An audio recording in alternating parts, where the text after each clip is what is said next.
Middle class को क्या मिलेगा, किसानों को क्या मिलेगा, रोजगार का क्या होगा। हमारे साथ इस बीच एक बड़ी खबर आ रही निशांत, वो खबर जल्दी से बता दे। किसान निधि को लेकर बहुत बज़ है। किसान निधि 2000 रुपए बढ़ सकती है, 6 से 8 हजार रुपए हो सकती है। 4 किश्तों में 2-2 हजार रुपए मिलेगा, ये तौर पर किसान निधि मिलेगी और 10 से 11 करोड़ किसानों को इसका फायदा हो सकता है। और ये चुनावी भी एक कदम हो सकता है सरकार का, क्योंकि 9 राज्य अभी इस साल और अगले साल लोकसभा की बात हो रही है। निधि एक बड़ी खबर इस वक्त हमारे सामने आ रही है, जो ब्रेकिंग न्यूज है वो ये देखें आपकी स्क्रीन पर। सिर्फ 5 मिनट बाद पार्ट 2 शुरू होने वाला है। किसान सम्मान निधि योजना के तहत किसानों के लिए जबरदस्त खुशखबरी। प्रधानमंत्री नरेंद्र मोदी ने बचे हुए किसानों के भी बैंक खाते में डीबीटी के माध्यम से 4000 रुपए की धनराशि ट्रांसफर करने का पूरा फैसला कर लिया। पूरी तैयारी की जा चुकी है। जल्दी से अपना लिस्ट में नाम चेक करें। अगर आपका भी लिस्ट में नाम होगा तो आपके भी खाते में 4000 रुपए की धनराशि ट्रांसफर होगी। यानी कि जिन किसानों ने पिछली किस्त की धनराशि का आवेदन दिया था, उन किसानों को पिछली किस्त के साथ साथ यानी कि पिछली किस्त के साथ साथ किसानों को 15वीं किस्त की भी धनराशि का ट्रांसफर होने वाला है। तो जल्दी से आवेदन देना शुरू कीजिए हमारे प्यारे किसान भाइयों। आपको बता दें कि प्रधानमंत्री नरेंद्र मोदी आज एक क्लिक के माध्यम से सुबह 11:30 बजे किसानों के बैंक खाते में 2 योजना का लाभ और देने वाले हैं। जिन किसानों ने फसल बीमा योजना का आवेदन दिया था, उन किसानों को पहली किस्त 10,000 रुपए की धनराशि का आ चुका है। तो अपने अकाउंट को जल्दी से अपडेट कीजिए, अकाउंट को बैंक अकाउंट को आधार कार्ड से लिंक कीजिए, जल्दी कीजिए, तभी आपके खाते में इन सभी योजना का धनराशि का प्राप्त हो सकेगा। आज सुबह 11:30 बजे दूसरी योजना का भी, अगर अभी तक आपने मानधन योजना का आवेदन नहीं दिया तो जल्दी कीजिए। मानधन योजना की धनराशि को प्राप्त करने के लिए सबसे पहले आपका पात्र किसान और भारतीय और आवेदन देना जरूरी है, तभी आपको मानधन योजना की भी धनराशि प्राप्त हो सके। अगर आप इस चैनल पे नए हैं तो चैनल को लाइक सब्सक्राइब शेयर करना बिल्कुल मत भूलिएगा। ज्यादा से ज्यादा शेयर कीजिए ताकि जरूरतमंद किसानों तक इस नोटिफिकेशन, इस जानकारी को पहुंच सके। अगर आप फेसबुक, यूट्यूब, इंस्टाग्राम जो भी चलाते हैं तो उस पर ज़्यादा से ज़्यादा इसको शेयर कीजिए। चलिए आपको बता दें कि अगर आपको खाद योजना, बीज योजना की धनराशि नहीं मिले तो आपको कैसे मिलेगा, क्योंकि प्रधानमंत्री नरेंद्र मोदी देश के भारत में 28 राज्य में प्रधानमंत्री नरेंद्र मोदी खाद योजना और बीज योजना की धनराशि ट्रांसफर करने वाली है। किसानों के लिए अब तक की सबसे बड़ी खबर है, क्योंकि बहुत सारे ऐसे किसान हैं जिन्होंने हमें कमेंट किया है कि हमें खाद योजना, बीज योजना की धनराशि 5000 रुपए की धनराशि हमें मिली है।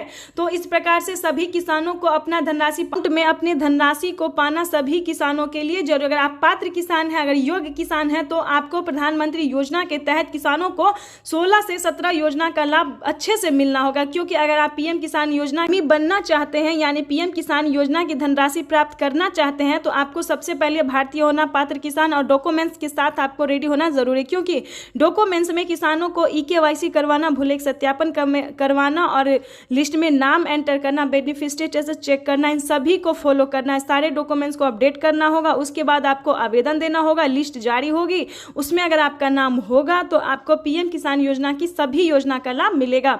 आपको बता दें कि हाल ही में प्रधानमंत्री नरेंद्र मोदी ने 22,000 करोड़ रुपए की धनराशि जो है वो किसानों को आवास योजना के तौर पे दिया है। जिन किसानों को घर नहीं था तो घर बनाने के लिए पहली किस्त 40,000 रुपए की धनराशि का दिया है। उन्होंने इसी महीने में किसानों को प्रधानमंत्री आवास योजना की पहली किस्त ट्रांसफर कर चुकी है। अगले महीने में फिर से किसानों को दूसरी किस्त ट्रांसफर करने वाले हैं। अगर अभी तक आपने आवास योजना का धनराशि का जो आवेदन नहीं दिया है आवास योजना का, तो जल्दी कीजिए। आपको बता दें, अगर आप भी खेती करने के लिए लोन लेना चाहते हैं तो पीएम किसान के किसान क्रेडिट से आप लोन ले सकते हैं। प्रधानमंत्री नरेंद्र मोदी इसकी भी मंजूरी दे चुके हैं, यानी कि 3 लाख रुपए तक की धनराशि आप प्राप्त कर सकते हैं। तो ये किसानों के लिए अच्छी खबर है। चलिए आपको आप डिटेल के साथ हम बहुत सारी योजना के बारे में बताने वाले हैं। प्रधानमंत्री नरेंद्र मोदी किसानों को 2023 में बड़े मेहरबान हो रहे हैं, क्योंकि प्रधानमंत्री नरेंद्र मोदी 2022 में इतनी योजना का लाभ नहीं देते थे और दोबारा मौका भी नहीं देते थे। जिन किसानों को एक बार में मिला दोबारा नहीं मिलता था, लेकिन 2023 में किसानों को दोबारा भी मौका दिया जा रहा है। अगर अभी तक आपको नहीं मिला तो आप दोबारा से आवेदन कर सकते हैं, इसकी मंजूरी दे दी गई है। आपको बता दें, बहुत सारे किसानों को अभी तक इन धनराशियों का, यानी कि पीएम किसान योजना की पिछली किस्त का, 15वीं किस्त का, आवास योजना का, KCC कर्ज माफी का, लोन लेने वाला जितनी भी योजनाएं हैं, मानधन योजना, जनधन योजना का लाभ नहीं मिला है तो वो दोबारा से आवेदन देना स्टार्ट कर रहे हैं। तो इसी प्रकार से अगर आपको भी किसी भी योजना का लाभ नहीं मिला है तो जल्दी से आवेदन दीजिए, क्योंकि अगर आप आवेदन देंगे तभी आपको पीएम किसान योजना की धनराशि प्राप्त हो सकेगी।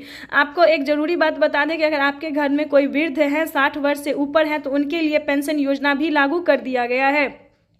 आप पेंशन योजना का लाभ अच्छे से घर बैठे प्राप्त कर सकते हैं। 3,000 रुपये की धनराशि हर महीने प्राप्त आप कर सकते हैं, लेकिन उसके लिए सबसे पहले आपको पीएम किसान योजना से जुड़ना होगा। पीएम किसान के आदमी बनना पड़ेगा, तभी आपको इन सभी योजना का लाभ मिलेगा। तो ये किसानों के लिए अब तक की सबसे बड़ी खबर थी। आपको बता दें कि प्रधानमंत्री नरेंद्र मोदी किसानों को और कौन सी योजना का लाभ अगले महीने देने वाले हैं, क्योंकि फिर से किसानों को अगले महीने जो योजना मिलने वाला वो हम आपको बताते हैं। कल्याण योजना में 3,000 रुपये की धनराशि फिर से अगले महीने मिलने वाला। तो हम चाहते हैं इसी महीने किसानों को आवेदन देना शुरू कर देना चाहिए, ताकि अगले महीने किसानों को फिर से कल्याण योजना की धनराशि मिल सके। तो ये किसानों के लिए सबसे अच्छी खबर थी। आपको बता दें कि इस चैनल पे नए हैं, वीडियो पे नए हैं, तो एक लाइक सब्सक्राइब जल्दी से जल्दी फॉलो कर दीजिए। आपको बता दें कि प्रधानमंत्री किसान सम्मान निधि योजना के तहत जिन किसानों ने बाकी योजना का लाभ नहीं लिया है, तो उन किसानों को भी हम बताना चाहेंगे, अगर आप पीएम किसान योजना से जुड़ना चाहते हैं, खेती कर रहे हैं, तो आप जल्दी से जल्दी EKYC करवा के आप पीएम किसान के आदमी बन सकते हैं। अगर आपके पास 1 एकड़ भी जमीन है, ध्यान दें, आपके पास अगर 1 एकड़ भी जमीन है तो आप पीएम किसान योजना की धनराशि प्राप्त अच्छे से कर सकते हैं। ये किसानों के लिए अच्छी खबर है, क्योंकि प्रधानमंत्री नरेंद्र मोदी हाल ही में किसानों को खाद योजना और बीज योजना की धनराशि भी दे रहे हैं। तो बहुत सारे ऐसे किसान हैं जिनको नहीं मिला है, कहीं ना कहीं कोई दिक्कत है, अगर बैंक में दिक्कत है, कहीं प्रोसेसिंग में दिक्कत है, तो आप बैंक जाके संपर्क कर सकते हैं। अभी तक अपने बैंक अकाउंट को आधार कार्ड से लिंक नहीं किया तो जल्दी कीजिए, क्योंकि अगर आपका पेमेंट आपके अकाउंट में नहीं आ रहा है तो एक वही प्रॉब्लम है कि आपका बैंक अकाउंट को आधार कार्ड से लिंक नहीं हुआ होगा। अगर अभी तक आपने आवेदन नहीं दिया तो जल्दी कीजिए, आवेदन दीजिए, हर चीज़ का आवेदन दीजिए। अगर आप पीएम किसान योजना का लाभ पाना चाहते हैं, खेती कर रहे हैं, पीएम किसान के आदमी बनना चाहते हैं, तो उसके लिए सबसे पहले आपका डॉक्यूमेंट्स होना ज़रूरी है। आपको बता दें, सभी योजना को पाने के लिए प्रधानमंत्री नरेंद्र मोदी ने कितनी राज्य को सेलेक्ट किया है, कौन कौन से राज्य में सेलेक्ट किया सभी योजना को ट्रांसफर करने के लिए। जैसा कि आप जानते हैं कि जिस राज्य में ज़्यादा खेती होता है, ज़्यादा लागत लगती है, उसी राज्य में प्रधानमंत्री नरेंद्र मोदी ये धनराशि ट्रांसफर करते हैं। जैसा कि आपको बता दें कि राजस्थान, हरियाणा, पंजाब, महाराष्ट्र, बिहार भी अब आ रहा है, बिहार का नंबर भी, क्योंकि यहाँ पे भी किसान खेती करते हैं। तो अब से किसानों को बिहार, झारखंड, यूपी, इन सभी में प्रधानमंत्री नरेंद्र मोदी सभी योजना का लाभ देने वाले। तो ये किसानों के लिए अच्छी खबर है। तो जल्दी से एक लाइक, सब्सक्राइब और शेयर कर दीजिए।